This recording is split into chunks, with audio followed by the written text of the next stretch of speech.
हाथों की विभिन्न मुद्राओं की श्रृंखला में आज की हमारी मुद्रा है बैक मुद्रा या पीठ मुद्रा। यह मुद्रा अन्य योग मुद्राओं से काफी अलग है क्योंकि इसमें दोनों हाथों की उंगलियां पूरी तरह से अलग-अलग व्यवस्था में शामिल हैं। सबसे पहले पद्मासन, सुखासन या वज्रासन जैसे आरामदायक योग आसन में बैठें, सहज और तनाव मुक्त रहें। दाहिने हाथ की उंगलियों की व्यवस्था कुछ इस प्रकार है। अंगूठे को छोटी उंगली की ओर मोड़ें। अब छोटी उंगली और मध्यमा के सिरे को अंगूठे की नोक से स्पर्श करें। बची हुई उंगलियों को सीधा रखें। बाएं हाथ की उंगलियां कुछ इस प्रकार रहेंगी। तर्जनी उंगली को अंगूठे की ओर लाना है और तर्जनी की नोक से अंगूठे की मध्य रेखा को स्पर्श करना है। अब अंगूठे को तर्जनी के नाखून की ओर मध्य रेखा से मोड़ें और धीरे से अंगूठे के ऊपरी भाग से नाखून को छुएं। इस बीच बाकी 3 उंगलियों को सीधा रखें।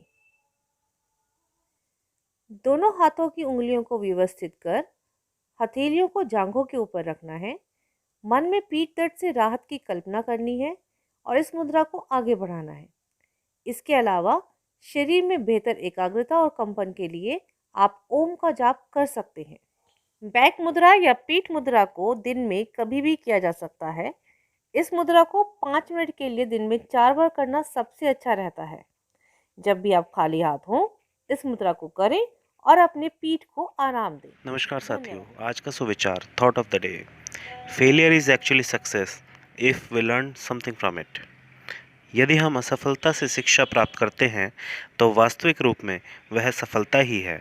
अर्थात वास्तविक रूप में यदि हम असफलताओं से सीख लेकर आगे बढ़ते हुए अपने लक्ष्यों को प्राप्त कर लेते हैं तो रास्ते में मिलने वाली असफलताएं भी किसी सफलता से कम नहीं हैं। धन्यवाद। बचपन जिसका कष्ट भरा था, कठिनाई से नहीं डरा था। जीवन जिसका सीधा साधा, दृढ़ निश्चय में बहुत खरा था। लाल बहादुर शास्त्री जी का जन्म 1904 में मुगल सराय के एक कायस्थ परिवार में मुंशी शारदा प्रसाद श्रीवास्तव के यहाँ हुआ था। उनके पिता प्राथमिक विद्यालय में शिक्षक थे, अतः सब उन्हें मुंशी जी कहा करते थे। बाद में उन्होंने राजस्व विभाग में लिपिक की नौकरी कर ली थी। लाल बहादुर शास्त्री जी की माता का नाम राम दुलारी था। परिवार में सबसे छोटा होने के कारण बालक लाल बहादुर को परिवार वाले प्यार से नन्हे कहकर बुलाया करते थे। जब नन्हे 18 महीने का हुआ, दुर्भाग्य से पिता का निधन हो गया। उनकी माँ राम दुलारी अपने पिता हजारी लाल के घर मिर्जापुर चली गई। कुछ समय बाद उनके नाना भी नहीं रहे।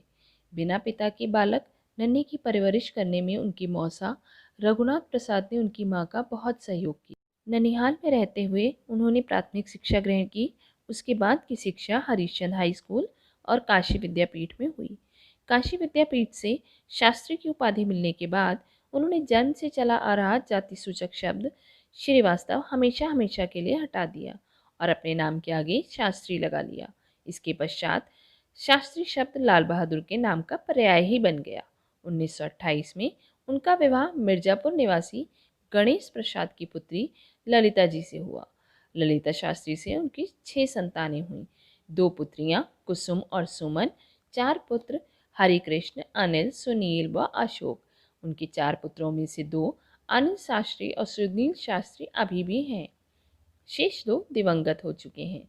अनिल शास्त्री कांग्रेस पार्टी के एक वरिष्ठ नेता हैं, जबकि सुनील शास्त्री भारतीय जनता पार्टी में चले गए। लाल बहादुर शास्त्री जी के राजनीतिक जीवन और प्रधानमंत्री बनने के सफर को जानने के लिए अगला अंक अवश्य देखें। धन्यवाद। नमस्कार। कल हमने कुछ नियमों के अनुसार पुल्लिंग से स्त्रीलिंग बनाए थे। आइए आगे जानते हैं। नियम नंबर 4, अंत में आए ए, आ और ई के स्थान पर आइन लगाकर, जैसे लाला का ललाइन, पंडित का पंडिताइन। नियम 5, कुछ शब्दों के अंत में नी लगाकर स्त्रीलिंग बनाए जाते हैं, जैसे शेर, शेरनी, मोर, मोरनी आदि। नियम 6, कुछ शब्दों के अंत में आ लगाकर, जैसे वृद्ध, वृद्धा, अनुज, अनुजा आदि। निम्नलिखित पुल्लिंग शब्दों से स्त्रीलिंग बनाइए। ठाकुर, बाबू, प्रिय, ऊंट, हाथी, बाघ, सिंह, बकरा, बेटा, लोटा, शिष्य, लोहार, कुम्हार। इन सभी के स्त्रीलिंग लिखकर अपनी मैम को दिखाएं। धन्यवाद।